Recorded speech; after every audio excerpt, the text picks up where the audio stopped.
Sure. Right. I can actually ask it by voice, but the environment here I don't think makes that possible. So that's external use. Also image generation systems, video generation, audio generation. There is a demo of the data booth today.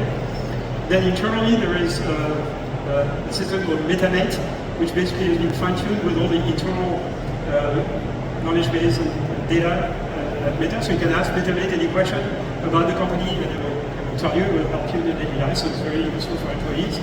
It's of course code generation systems to help programmers, software engineers at Meta. So all classical use. A lot of things for content moderation, obviously, and security and things like that. But the more interesting thing, I think, is what people are doing outside Meta with it. So, for example, there is a project in India to fine-tune Llama 2, maybe Llama 3 now, to essentially speak and understand all 22 official languages of India, which you can do with an open source platform. It's much more difficult to do with a proprietary platform. And for India, that doesn't even begin to solve the problem because there are hundreds of languages and dialects right all across India. Another very interesting project is a friend of mine, former colleague from FAIR, called Mustafa Sisse. He's from Senegal.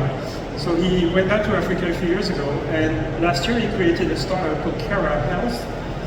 And that startup basically uses open source LLM that they fine-tune to first speak the local languages, French and Wolof, but there's like half a dozen others, and will provide access to medical information for people. It's very difficult to see a doctor in Senegal unless you live in one of the big cities.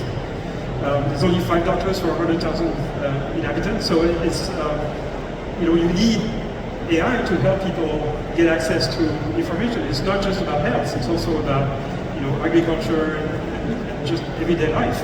And a lot of people in some parts of the world are essentially illiterate or have trouble kind of communicating through written language.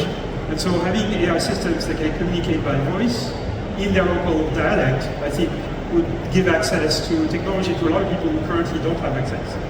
Yeah. So speaking of kind of outside of the